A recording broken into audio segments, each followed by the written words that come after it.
Vamos retomando aqui a nossa programação. Tenho o grande prazer de chamar ao palco o Marcelo Jordão Filho, engenheiro agrônomo, pesquisador da Fundação Procafé e diretor da Fazenda Experimental de Franca, São Paulo. Ele fala com a gente sobre manejo da lavoura cafeeira para altas produtividades. Vamos recebê-lo com uma salva de palmas. Bom recebê-lo aqui, Marcelo. Seja bem-vindo, fique à vontade. Deixa eu te dar aqui um microfone e o passador está logo aqui.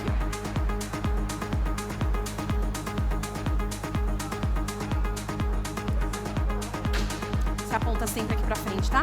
Voltar e para ir para frente. Obrigada pela palestra. E aí eu volto. O laser. O laser é o de cima, tá? Aponta para lá para você ver. Perfeito. Obrigada. Certinho. Obrigado. Tá ok. Pessoal, boa tarde a todos. Gostaria de agradecer o convite. É sempre um prazer estar participando aí, falando um pouquinho do café, que é a cultura que a gente trabalha e dedica, né? Eu fico sediado na Fazenda Experimental de Franca, na coordenação da unidade de pesquisa da Fundação Procafé. E hoje, falar um pouquinho aí de manejo da lavoura cafeeira, pensando em altas produtividades, principalmente em condição, né, de anos desafiadores com o clima, principalmente, que nós passamos aí nesses últimos anos, né? Hoje, os principais pilares aí que contribuem com a rentabilidade, né, da cafeicultura, do cafeicultor, nós temos o preço médio de venda, né, do produto, associado a um custo de produção, né, e a produtividade. Acontece que esse ano nós tivemos bons preços, né, no café, mas custos também elevados, né? Apesar dos bons preços, poucos cafeicultores conseguiram ter a sua rentabilidade contribuída pelo preço médio de venda, porque grande parte desses cafeicultores já estavam aí comprometidos, né, com a venda futura, o que não permitiu que ele aproveitasse essa condição de preços altos, né? Custo, diria que foi uma condição equilibrada, né? Existe um percentual de cafeicultores que fazem compras antecipadas, onde ele consegue realizar aí uma condição de custo menor, né? E a produtividade, né? Safra 2022, uma produtividade baixa em função das condições que nós tivemos, principalmente relacionadas a clima, né, seca, aonde o cafeicultor, então, diante desse cenário, ele teve uma situação de comprometimento da sua rentabilidade, o que torna a cafeicultura mais desafiadora, né? Sempre buscamos aí alta produtividade como uma condição dessa safra 2022, numa lavoura da cultivar Catucaí 2SL, irrigada, né, com certeza, onde nós temos aí uma condição de alta produção em anos atípicos, tá? Só para a gente entender, então, o cafeicultor é importante, preço médio de venda, custo baixo, mas a produtividade, quando analisada no longo prazo para o cafeicultor, é o que tem contribuído na rentabilidade, a garantia da rentabilidade do cultivo. Então, produtividade muito desafiadora. Nós estamos falando aí de mais de 52 fatores, né, que interferem diretamente aí na produtividade, né? E vamos direcionar um pouquinho falando do clima, né? O que nós tivemos aí o ano passado, uma condição de geada muito intensa, principalmente aqui na região do Cerrado, né, região do Cerrado Mineiro. Tivemos uma condição de geada muito intensa, desafios com o clima, né, que acho que é o fator que vem limitando bem o nosso cultivo, né? Essa foto eu tirei semana passada, ali na região da Alta Mogiana, mostrando aí que agora com a retomada dessas chuvas, grande parte das lavouras já estavam aí comprometidas com o déficit hídrico, principalmente uma redução do seu índice de folhamento, né, comprometendo aí o potencial para a safra 2023. Trazendo um pouquinho do clima, né, os 3 principais períodos em que a ausência de água para o cafeeiro compromete significativamente a produtividade. Nós estamos falando aí o início do período chuvoso, né? Nesses últimos anos, a retomada das chuvas ela vem atrasando, né? Esse ano, graças a Deus, nós tivemos aí a chuva, né, agora recentemente, retomando, né? Mas acho que nos últimos 3 anos nós não presenciávamos um volume de chuva desse no mês de setembro, né? Então isso é muito importante. Outro período de grande importância é o término do período chuvoso, né? O que tem acontecido nos últimos anos, a chuva tem encerrado muito cedo, e isso você entrega a condição de armazenamento de água no solo muito crítica, fazendo com que a planta enfrente um longo período de seca. Terceiro período importante são os veranicos, que normalmente acontece no mês de janeiro e fevereiro, que vem comprometer diretamente o enchimento desses grãos, né, reduzindo a renda. Então, quando temos essa redução do volume de chuva nesse período, temos um comprometimento significativo da produtividade. As regiões cafeeiras, né, aptas para o cultivo do café arábica, sem irrigação, né, solos aí de textura média, arenosa, em anos normais de clima, nós temos sim conseguido obter produtividades satisfatórias. Acontece que nos últimos anos nós temos aí a ocorrência de déficit hídrico muito acentuado. Isso vem fazendo com que as lavouras fiquem mais sensíveis e trazem prejuízos à produtividade. O interessante é que quando a gente pega uma condição de déficit hídrico de 3 anos seguidos, como a gente vem passando, parece que as plantas elas ficam mais sensíveis, porque esse déficit hídrico muito acentuado traz prejuízos fisiológicos à planta. Podemos considerar, aqui trazendo um pouquinho lá para a região da Alta Mogiana, né? Chegar a um déficit hídrico de 150 milímetros, com a retomada dessas chuvas, a gente tem aí uma condição ainda de um bom abotoamento floral e folhas preservadas na planta. Acontece que nos últimos 5 anos, quando nós avaliamos aí o déficit hídrico, fazendo uma média, nós estamos falando aí de um déficit de 220 milímetros, ou seja, 35% superior à condição normal, né? E qual que é o mês que normalmente entramos em déficit hídrico? Mês de julho. Olha o que aconteceu nos últimos 5 anos, né? Nós tivemos 4 anos onde nós entramos em déficit hídrico no mês de junho, e o ano passado, que foi o ano mais crítico em relação à seca, nós entramos em déficit hídrico no mês de abril.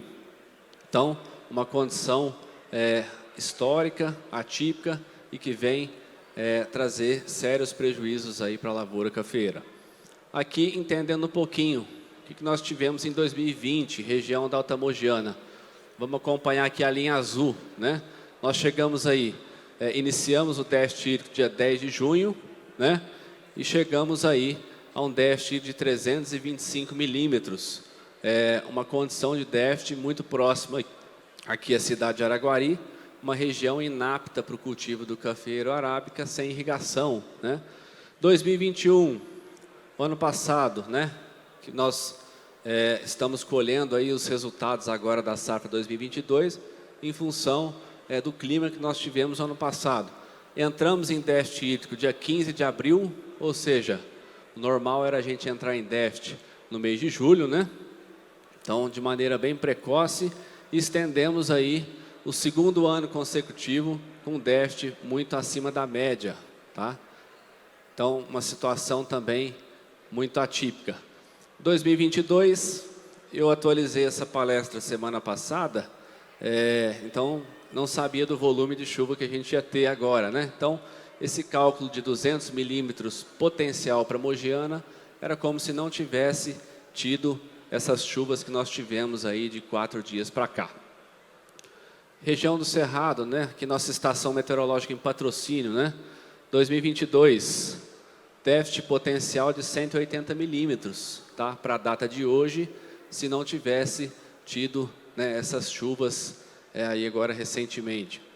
Região do Sul de Minas, déficit potencial atual de 150 milímetros, ou seja, a gente já estava numa condição para algumas regiões de prejuízo, mas que agora com a retomada dessa chuva foi muito oportuna, um momento extremamente importante, né, para a gente retomar, vir para um bom abotoamento floral e as fazendas aí de solos mais privilegiados do cultivo sequeiro, que preservaram mais folhas, né, a gente tem ainda um bom pegamento. Mas algumas regiões, como a Alta Mogiana, nós temos uma condição aí de déficit hídrico já num solo de textura média, arenosa, onde a gente já teve um pouco mais de desfolha. Então, nessa condição, certamente nós vamos ter um pegamento reduzido. Quando nós olhamos o saldo líquido, né, saldo de precipitação, menos a evapotranspiração do ano de 2022, a gente tem uma necessidade de irrigação durante todo esse período, ou seja, um saldo negativo, mostrando o quanto o clima tem impactado ainda nesta safra, né? Aqui, região do Cerrado, comportamento muito parecido. Região do Sul de Minas, a mesma coisa, tá? Aqui, uma análise do Sul de Minas como um todo, aqui, ó, 23 anos avaliados, nós tivemos 14 anos com chuvas abaixo da média, tá? Então, nós estamos vivendo realmente um momento aí de clima que vem impactar diretamente na nossa produtividade. Bom, então, descrevendo um pouquinho o cenário do que a cafeicultura passou até o momento, agora nós vamos falar aí das recomendações para lavouras de alta produtividade. Qual que é a primeira recomendação diante de tudo que nós tratamos aí em relação às incertezas do clima, né? Para as propriedades que possuem disponibilidade hídrica, devemos optar pelo uso da irrigação, né? Só que não é só a gente instalar um sistema de irrigação, a gente tem que fazer um uso adequado da irrigação, né? Esse ano, como outros anos, né, a gente tem recebido muitos telefonemas lá na estação experimental, WhatsApp, né? O produtor, lá o seu Zé, 30/8, será que já posso ligar a minha irrigação? Estou com medo das pinhas abrirem. Estava dando estresse nas plantas, né? Esse ano ainda não liguei a minha irrigação. Então eu juntei as principais frases que a gente tem ouvido, né, nesse período, onde o cafeicultor que possui irrigação ainda fica numa condição de incerteza se liga ou não liga a irrigação. Então nós pedimos uma foto e ele mandou a foto da sua lavoura, que praticamente esse ano produziu 10 sacas por hectare, e o ano que vem a gente tinha potencial aí para 60, 70, né? Então, a hora que ele enviou a foto para nós, a gente toma aquele susto, né? Então, a gente tem visto que o cafeicultor hoje, mesmo aqueles irrigados, não tem feito, né, um bom uso da irrigação. Ele espera muitas vezes para fazer a manutenção no seu gotejador, quando a planta já praticamente entrou numa condição de desfolha muito acentuada. Então, isso é uma realidade, tem acontecido.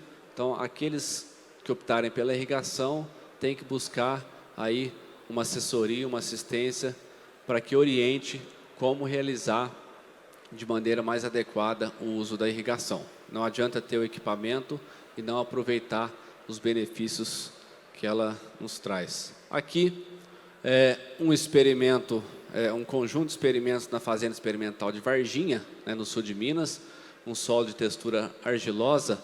São 17 anos de estudo, avaliando 6 experimentos.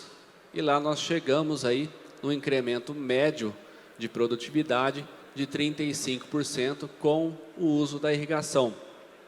Isso nós estamos falando do experimento, avaliando dados em condições de anos normais. Em anos onde nós tivemos aí um déficit hídrico muito acentuado, esse incremento ele chega a ser muitas vezes mais que 100% em termos de produção, tá? Então, mostrando aí que o uso da irrigação, cada dia que passa, a gente vê uma necessidade maior, trazendo aí uma segurança maior para o pilar da nossa rentabilidade, que é a produtividade, né?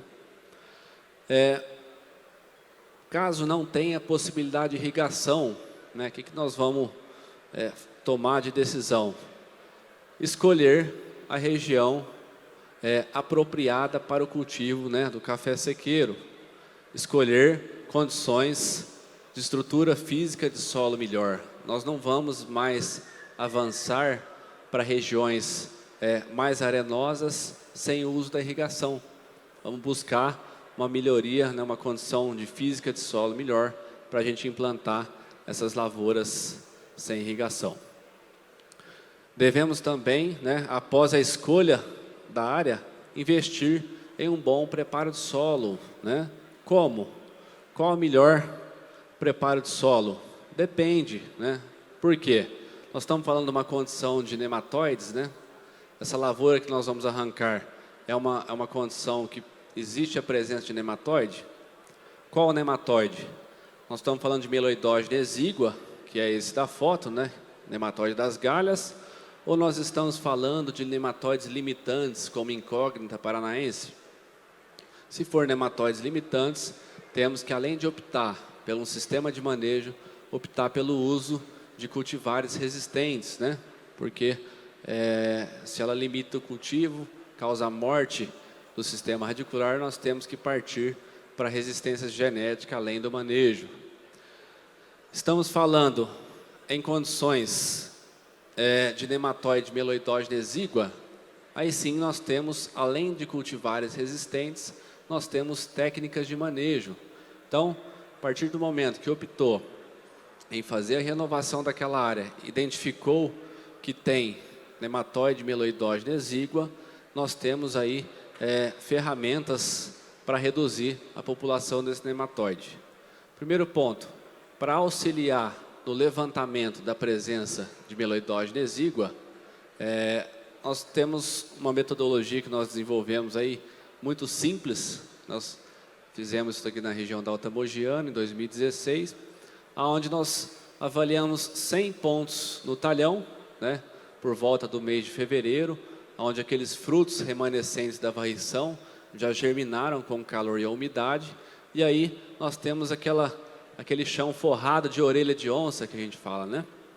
Então, essas radicelas dessas sementes germinadas debaixo do cafeiro, elas são bem sensíveis e o meloidógena exígua vai diretamente comprometer o sistema radicular. Então, a gente escolhe 100 pontos, né, aleatórios dentro desse talhão, realizamos a coleta e a partir de presença e ausência a gente tem uma ideia do índice de infestação de meloidógena exígua no nosso talhão, certo? Feito isso, então, descobriu se tem ou não tem nematóide, nós vamos trabalhar esse solo em termos de preparo. Primeiro ponto é o aproveitamento da ramagem fina, tá? Quando a gente vai renovar uma lavoura, é desejável que fique toda a parte fina na área do material orgânico, né? Que possui uma relação CN melhor, e a gente incorpora esse material no solo. Para isso nós fazemos o uso da poda do tipo esqueletamento com decote, deixa essa ramagem fina presente na área e aí sim nós vamos realizar o arranquio dessa área. Feito isso, pensando na população de nematóide, a gente faz uma inversão boa desse solo, né? Preferencialmente com arado de aiveca. Vamos expor essa terra ao sol e depois nós podemos entrar aí com um mix de planta de cobertura, né? Facilitando aí, reduzindo a população desse nematóide, resgatando nutrientes lixiviados para a superfície. Posteriormente, incorpora esse material e aí nós temos uma análise de solo assim, tá? Essa área nós fizemos aí as correções, colocamos um mix de plantas de cobertura, um solo de textura média arenosa e aí nós temos depois a implementação dessa lavoura da cultivar arara, espaçamento 3,80 por meio irrigado, uma condição de lavoura com um bom desenvolvimento, plantada em condições de solo com infestação de nematóide. Tá? E quando é cultivo anual, o que nós devemos ficar atento quando estamos falando aí de uma implantação de lavoura em áreas aí de plantio direto, de soja, milho, né? Qual o problema que nós temos nessas áreas? A toxidez de zinco, né, muito presente nessas áreas, né? O zinco é um nutriente que caminha muito pouco no solo, e principalmente em áreas de plantio direto de soja, o milho principalmente, nós utilizamos aí bastante zinco no plantio, né? E esse zinco, ele vai criando manchas concentradas na nossa área, e aí, quando a gente planta a lavoura com pouco revolvimento, essa lavoura sai toda cheia de escadinha. É muito comum a gente ver lavoura de café plantada após milho, mostrando essa condição de escadinha, né? Um desenvolvimento muito heterogêneo. Isso ocorre também em lavoura plantada no mesmo ano a ranquil de café. Também nós temos um desenvolvimento muito heterogêneo. Isso é grande parte em decorrência, além de pragas de solo, da toxidez de zinco. Tá? Esses teores maiores de zinco faz com que inibe o desenvolvimento dessa planta, engrossa o sistema radicular e reduz o desenvolvimento. Então, vamos ficar atento nessas condições de renovação, qual o teor de zinco temos nesse solo. Um experimento nós fizemos em vaso, essas mudas foram plantadas na mesma idade, e aqui um solo intoxicado com zinco à esquerda, e à direita um solo sem intoxicação de zinco, mostrando um fator de comprometimento no desenvolvimento. Projetos de plantio, né? Hoje a gente não planta mais a lavoura de café sem avaliar aí, a área disponível, qual o sentido de linha eu consigo trabalhar, se eu consigo trabalhar com um caminhamento mais junto ao sol, né? Qual o sentido de plantio, risco de erosão. Então hoje a gente consegue, através do uso de tecnologia, como o drone, sobrevoar essa área e aí conseguir fazer a gestão dessas linhas, que impacta diretamente na produtividade. Tá?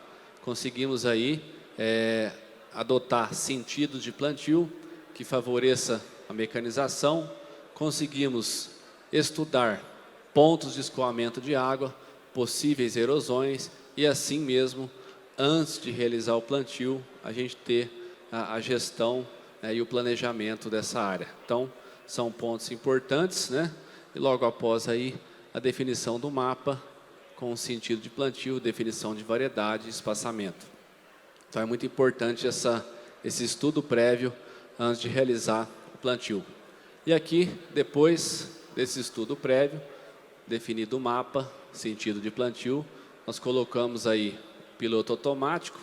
Fiz questão de colocar um trator bem simples, né, para mostrar que a tecnologia está muito disponível, né, até para cafeicultura menor, né? Então, a gente consegue aí colocar um aluguel de um piloto automático e fazer o sulco de uma área já planejada, de maneira simples, com equipamento simples e com uma tecnologia que vem agregar bastante.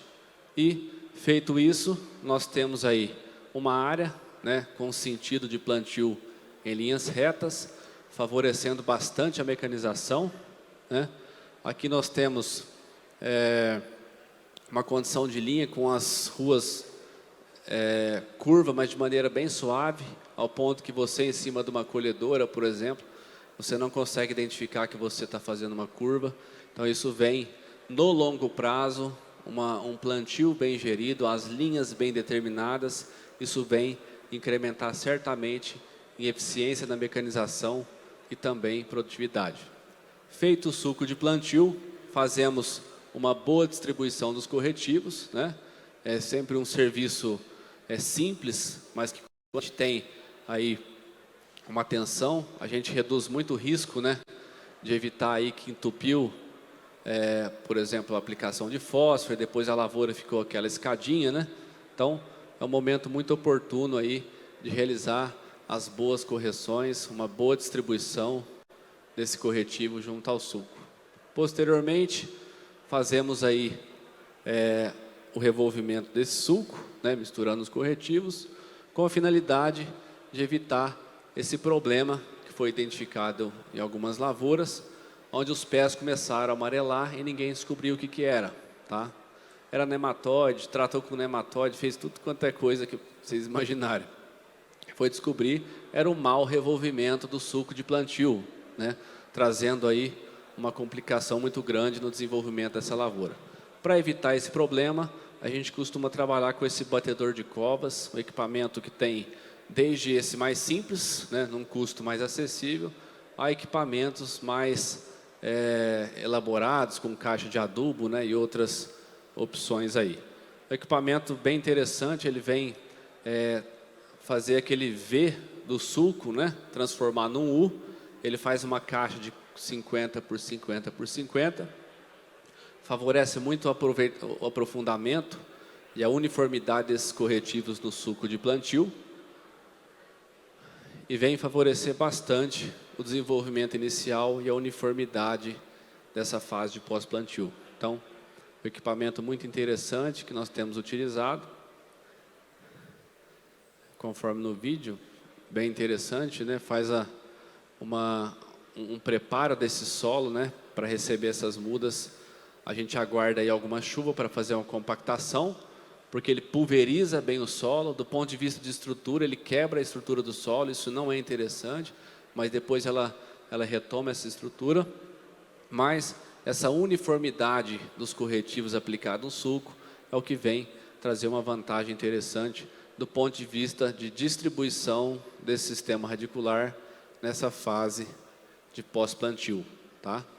Comparando aqui o uso de batedor de cova com uma condição de preparo de solo convencional. Vamos acelerar essa parte aqui. Produtividade, esse daqui é o resultado da primeira produção, com a utilização do batedor de covas, 23 sacas por hectare, e aqui a condição de suco normal, 15 sacas por hectare, mostrando aí a condição vantajosa para esse equipamento. Falando um pouquinho de espaçamento, outro fator importante em termos de produtividade, né? Ela define aí o número de plantas por hectare, a distribuição dessas plantas, condiciona o manejo e os tratos culturais, e aqui nós já avançamos para um experimento conduzido lá na Fazenda Experimental de Franca, aonde nós comparamos o espaçamento de meio, 75 e 1 na linha de plantio para duas cultivares, Mundo Novo e Catuaí. E aqui já o resultado de 2015 a 2021, mostrando uma vantagem produtiva de 48%, quando se sai de 1 metro para meio metro entre plantas, e de 1 metro para 75, 34% entre plantas. O interessante disso, nós tivemos condições de avaliar que nesses anos atípicos de muita seca, né, aqui na condição de 1 metro, para fazer 40 sacas por hectare, eu preciso de 8 litros por planta, tá? Aqui na condição de meio metro, eu preciso de 4 litros por planta para fazer as mesmas 40 sacas por hectare. Então, quando nós colocamos essa lavoura em diferentes espaçamentos, em um ano muito atípico, de seca muito prolongada, o estresse que essa planta sente, com 8 litros por planta, é muito maior que uma condição de 4 litros por planta. Então, na Fundação Procafé hoje, na área de melhoramento genético, como que nós avaliamos o vigor das novas cultivares, antes da gente colocar e registrá-las no mercado? A gente planta esse experimento com espaçamento de 1 metro, ou seja, para forçar a planta, na sua safra inicial, vir com uma litragem por pé muito alta. Então, assim que a gente descobre quais são os materiais que têm vigor e longevidade, diferenciando os materiais que têm perda de vigor. Então, a gente coloca uma planta numa condição de muito estresse. Então, espaçamento, em resumo geral, nós temos trabalhado aí de meio a 70 centímetros entre planta, sendo meio e 60 para cultivares de porte baixo e 70 para cultivares de porte alto como Mundo Novo. Na entrelinha, temos ficado de 3,5 a 4 metros, dependendo do sentido de plantio, irrigação, região, altitude e temperatura média. Recomendações gerais: cuidado com o plantio, né? Nessa fase de pós-plantio irrigado. A gente tem visto muito gotejo fora do alinhamento das plantas, trazendo aí um índice de replanta significativo. Então vamos ficar atento à revisão dos gotejadores. Mudas boas, né? A gente tem até uma folha técnica que o Marcelo fez, que muda boa não é muda bonita. Então aquela muda bonita que foi para o campo, né? 7 dias sem chuva, a muda quase morreu. Então, muda boa é muda que possui uma expansão foliar menor, ou seja, uma exposição de área para perder água para o ambiente menor, mudas de folhas menores, mudas de 4 a 6 pares de folha, em vez de aquela muda viçosa. Tomar cuidado com aquelas mudas muito bonitas, forçadas do nitrogênio. Provavelmente é uma condição de muda que não tem sistema radicular. Então, um bom plantio começa aí também, ficarem atentos aí à escolha de uma boa muda. Vento, um problema sério, né? O vento a gente muitas vezes não dá atenção nessas regiões de altitude. O que um vento pode trazer de prejuízo, tanto em microlesões foliares, que vai aumentar a incidência de doenças, né? Como também uma desidratação das plantas, redução de desenvolvimento. Essa daqui é uma região na área de Biraci, 1.200 metros de altitude, onde nós utilizamos aí quebra-vento com milho. A gente pode ver as mudas aqui no meio, não parece que está um vento forte, né? As mudas aí protegidas na fase de pós-plantio, e o vento realmente estava muito forte, né? Então, o uso de quebra-ventos, ele começa junto com o sulco de plantio. A gente nunca planta na terra nua, né, descoberta. A partir do momento que fez o primeiro sulco, o segundo sulco, já é o momento de vir com a plantadeira, realizando o plantio de um quebra-vento. Nesse caso dessa foto, a gente plantou milho a cada 6 ruas, apenas 2 linhas, muito próximas uma da outra, para evitar competição na linha, e foi feito o uso de braquiária nas demais linhas. Então, nesse momento, a gente consegue já fazer uma proteção do vento nessa fase. Esse equipamento a gente chama de chegador de terra, né? Antigamente muito feito na enxada, né? Que é chegar a terra junto ao tronco do café, protegendo do frio, aumentando a condição aí de umidade para o período seco, né? Então a gente consegue ali por volta do mês de março, abril, no encerramento das chuvas, aumentar esse volume de terra próximo ao tronco do cafeeiro, tá? Isso protege do frio, segura a umidade durante o período do inverno e auxilia muito nesse tombamento, né? Essa redução aí, esse ferimento no colo da planta que o vento faz e traz grandes prejuízos. Então, chegou à terra, depois de um tempo com a chuva, né? Ela acaba acamando essa região, esse buraco, então fica bem disfarçado e a planta fica mais protegida. Aqui em solos arenosos, cultivo sem irrigação, chegamos bastante terra, na região de Biraci também, e aí depois com a retomada das chuvas, uma floradinha bem interessante. Manejo do mato, estou correndo um pouquinho porque a palestra era para 1 hora, eu descobri que é 40 minutos, então vocês não reparam não. Aqui, manejo do mato, né? Fazer sempre um bom manejo do mato.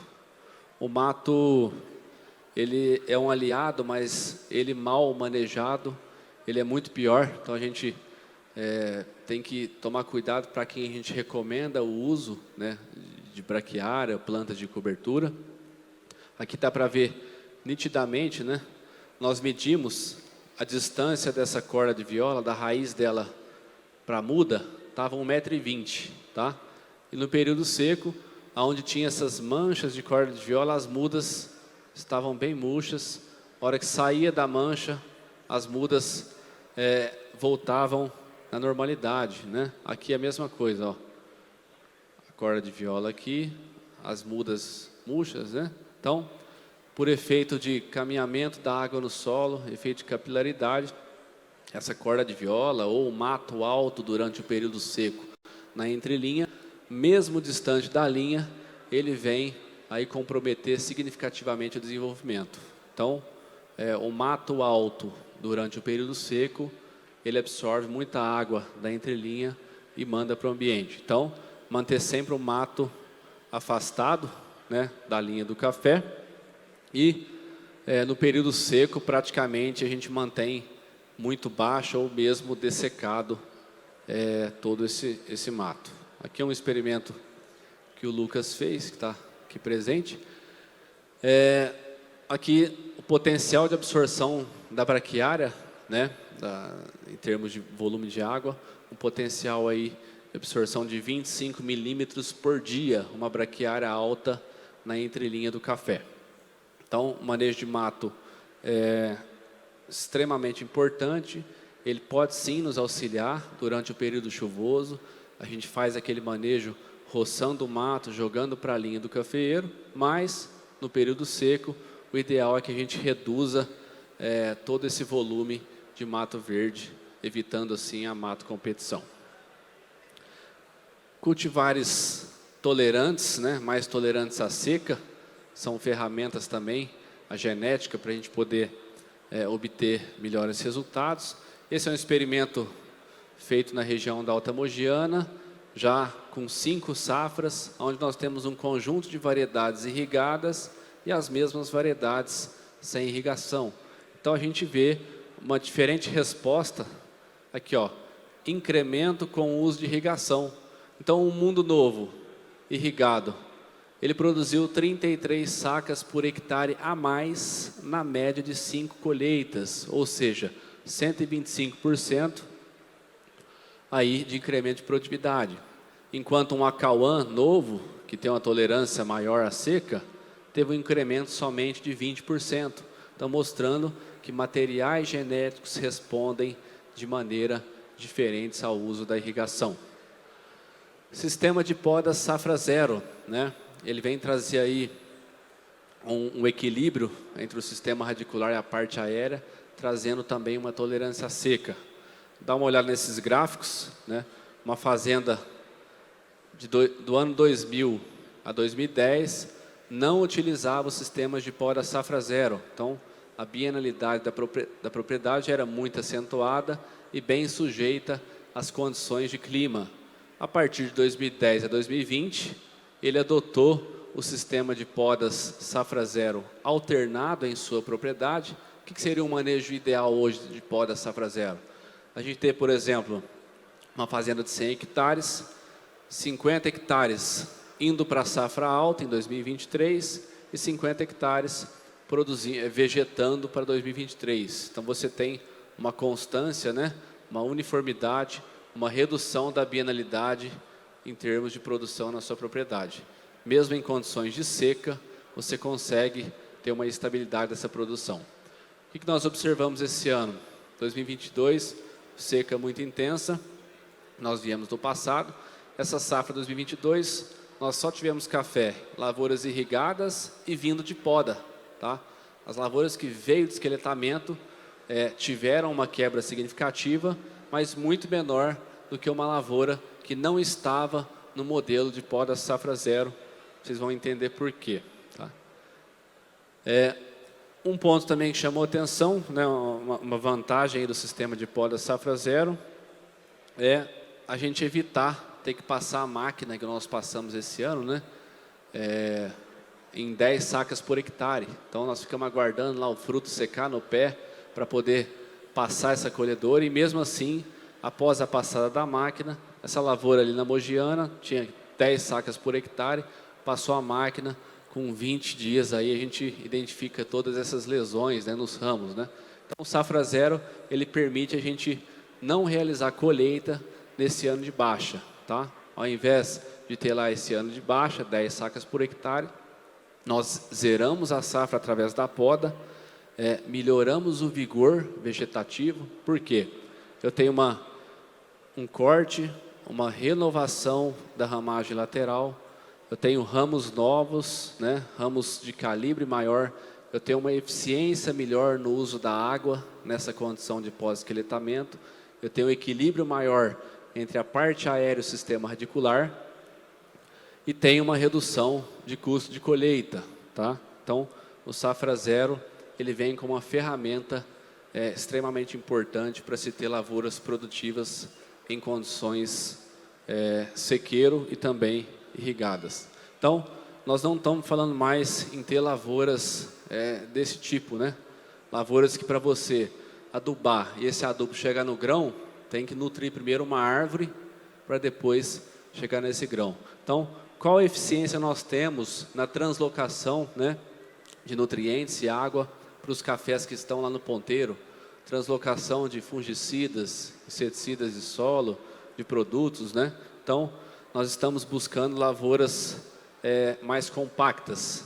Lavouras muito altas, a máquina passa, fica café no ponteiro, né? A gente não consegue colher esse cafezinho, né? Dá aquela uma condição complicada, entra broca, né? Então, a gente trabalha com plantas compactas, praticamente a máquina passa, colhe tudo, né? Colheu todo o ponteiro, deixou pouco café remanescente. Então, buscamos plantas de arquitetura mais compacta e altamente produtivas, facilitando até a colheita mecanizada. Aqui, diferença de porcentagem de peneira, né, do café em diferentes condições. Então, uma lavoura de safra alta, esse é um ensaio que eu fiz em 2016 em Franca, tínhamos 30% de peneira 17 acima, 70 sacas por hectare. Lavoura de safra baixa, 15 sacas por hectare, naturalmente uma peneira maior, porque a carga era baixa, mas olha que interessante a lavoura de esqueletamento, 90 sacas por hectare, um percentual de peneira maior que a lavoura que estava em condição de produção, mostrando uma eficiência melhor no uso desses nutrientes e água nessa condição. Outra vantagem do sistema de Safra Zero, que após 6 anos desse modelo, nós temos uma melhoria da condição física e biológica desse solo, né? Uma modificação até na cor, em função da ciclagem desse material podado. Então, a tendência do uso contínuo desse sistema de podas é que a gente consiga fazer um aporte menor, principalmente do adubo nitrogenado e também do adubo de potássio, né, onde a gente tem uma ciclagem desse nutriente. Quais são as dificuldades do Safra Zero, né? Falei só os pontos positivos. Para se obter altas produtividades, nós temos que realizar desbrota, né? Muitas vezes não tem mão de obra e é um custo elevado. Então, para entender um pouquinho mais como que a gente tem feito em termos de sistema de Safra Zero associado à desbrota, a gente gasta mais ou menos nos porte altos, né? Por exemplo, Mundo Novo, 16 diárias por hectare no biênio, tá? 16 diárias por hectare no biênio, ou seja, 8 diárias por hectare por ano. Para cultivares de porte baixo, nós gastamos 5 diárias por hectare ano ou 10 diárias por hectare no biênio. Nós só desbrotamos no ano do pós-esqueletamento, tá? No ano da produção, nós não realizamos mais a desbrota. Então, vamos entender um pouquinho desse experimento, de maneira bem breve, que meu tempo já esgotou. Nós fizemos, então, para cultivar Mundo Novo, uma testemunha sem poda e sem desbrota, tá? Então, essa área, desde 2013, ela não recebeu poda, então ficou uma planta bem alta. A única coisa que nós fizemos foi desbrotar ou não o tronco, né, a haste principal. Aqui, tratamento 3, já os sistemas de poda Safra Zero com e sem desbrota. E aqui, a desbrota parcial, que eu chamo, é a desbrota somente do tronco principal.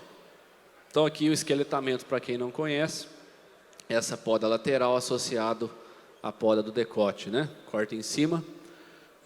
Aqui nós já identificamos aí uma mudança na arquitetura das plantas, aí com 8 anos após a instalação do experimento, mostrando a área sem desbrota, nós já temos uma desconfiguração da estrutura original, tá?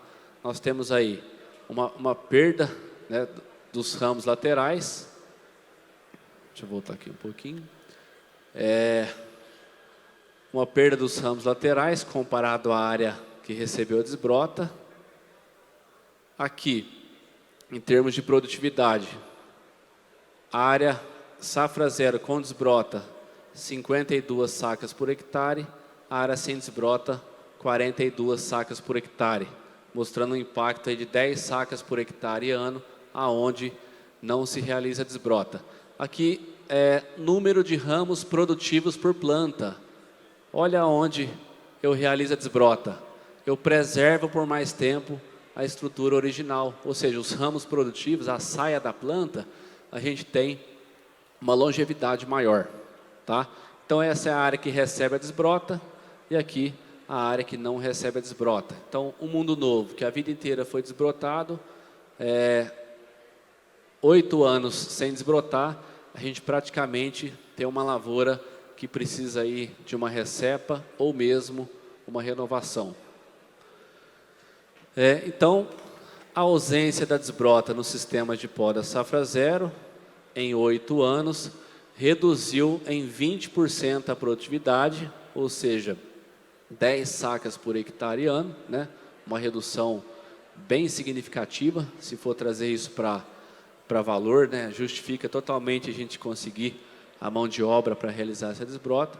Reduziu 33% a quantidade de ramos produtivos na saia da planta, né? Comprometendo aí a longevidade da sua lavoura. Então, através do safra zero, a gente tem conseguido alcançar produtividades no ano de alta, bem interessantes, né? Essa é uma cultivar arara, no ano de alta produziu 133 sacas por hectare, né? Logo após essa safra, a gente esqueleta novamente, desbrota, colhe 100, 110, 120, esqueleta, volta. Então esse é o sistema de poda safra zero que a gente tem trabalhado, tem economizado, tem melhorado o nosso solo e temos conseguido uma ótima rentabilidade comparado ao outro manejo. Nutrição de plantas, solo bem equilibrado. No laboratório nosso da Fundação Procafé, o principal problema que nós temos é o excesso de potássio. O segundo problema é a falta de magnésio e depois a falta de boro, tá? Então, para altas produtividades, a gente tem que tomar cuidado, principalmente com o equilíbrio de bases, né? Cálcio, magnésio e potássio. A gente tem adubado muitas vezes aí com a fórmula, né? 20-0-20 todos os anos. Uma hora isso vai dar problema, porque a extração de nitrogênio é maior que a de potássio, tá? Então, excedendo o potássio, eu comprometo a absorção de magnésio e cálcio. Se eu não tenho absorção de magnésio, não adianta eu colocar nitrogênio, tá? Eu não tenho aproveitamento desse nitrogênio. Então, a gente tem que ter um equilíbrio extremamente importante para altas produtividades. Essa falta de magnésio que a gente tem visto nas lavouras, né? A gente, hoje, pensando em café para alta produção, a gente não consegue fornecer magnésio através dos nossos calcários comuns, né? Carbonato de cálcio, carbonato de magnésio. A parte mais dura do calcário é a parte magnesiana. Então, a parte mais grossa do nosso calcário, de menor aproveitamento, é a parte magnesiana. Então, nós não conseguimos hoje suprir a demanda do cafeeiro através de calcário comum. Precisamos de fontes melhores de magnésio para conseguir atingir altas produtividades. Controle de pragas e doenças, extremamente importantes para altas produtividades, mesmo em anos de poda. Enfolhamento, né? A gente tem que buscar entregar a planta para a florada com um bom enfolhamento. Esse é um experimento que nós fizemos lá na Fazenda Experimental de Franca, mostrando aí que até 40% de desfolha nós não tivemos aí prejuízos no pegamento floral. Então, a regra é preservar o máximo de folhas na planta, tolerando aí até 40% de desfolha, numa condição de lavoura já com 100% de enfolhamento. Pesquisas e tendências, né? O melhoramento genético trazendo aí uma resistência à praga bicho mineiro. Nós temos lá a cultivar Seriema, que está em desenvolvimento, que vem contribuir bastante em função da agressividade dessa praga, que tem atingido aí todas as regiões cafeeiras.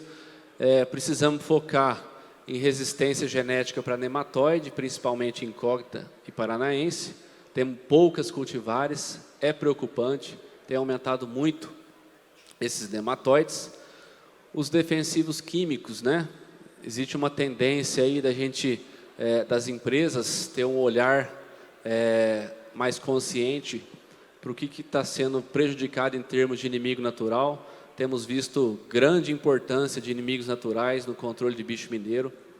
Então, hoje, quando vai realizar um controle de bicho mineiro, tem que pensar muito bem qual inseticida estou colocando, qual o impacto que ele está causando dentro do meu sistema, visto que 30% das folhas minadas é controlada por inimigos naturais. Então, temos que ter essa atenção. O manejo biológico de pragas e doenças no café já é realidade, né? Temos ferramentas biológicas aí contribuindo, sim, no manejo, né? Bioestimulantes, né? Uma linha de pesquisa grande em desenvolvimento de bioestimulantes, promovendo aí redução de estresse, principalmente. Uso de micro-organismos de solo, né? Os bacilos, né? Trazendo aí uma convivência ali na risosfera do café, melhorando até condições de tolerância à seca, redução de nematóide. Então, é uma condição que a gente tem que estar atento também o que esses micro-organismos podem aí nos auxiliar. E agricultura regenerativa, que está entre ali o manejo orgânico e o convencional, né? A gente conseguiu aí achar certificações que consiga remunerar redução de carbono para essa agricultura convencional, mas com uma atenção melhor ao meio ambiente. Então, o tempo está esgotado, vamos correr. Para fechar, então, por que 2023 não será uma super safra, né? Falar um pouquinho da safra aqui. O clima não contribuiu, nós tivemos seca em abril a setembro de 2021, prejudicando aí o crescimento que vai dar origem à safra 2023.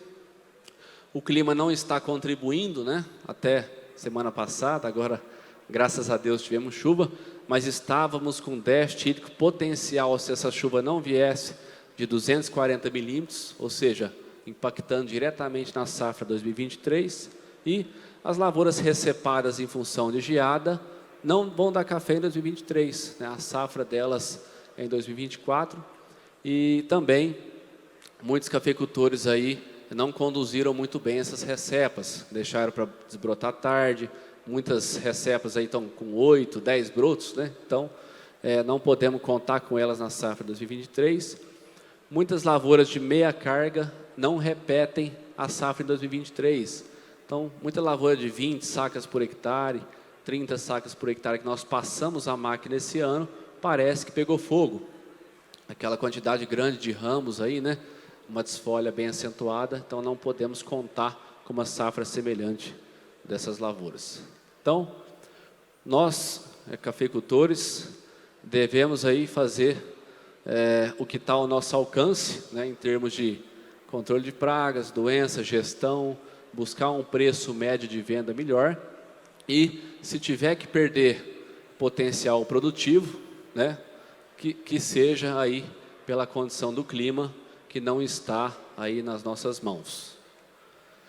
Deixo o convite para todos, o nosso 46º Congresso Brasileiro de Pesquisas Cafeeiras, organizado pela Fundação Procafé, esse ano em Poços de Caldas, aonde aí vocês podem estar buscando informações e atualizações para o café. Muito obrigado a todos, tenham um ótimo evento. Tá aí, muito bem. Obrigada, Marcelo, trazendo essa aula para a gente também. Obrigada, viu? Parabéns pela palestra.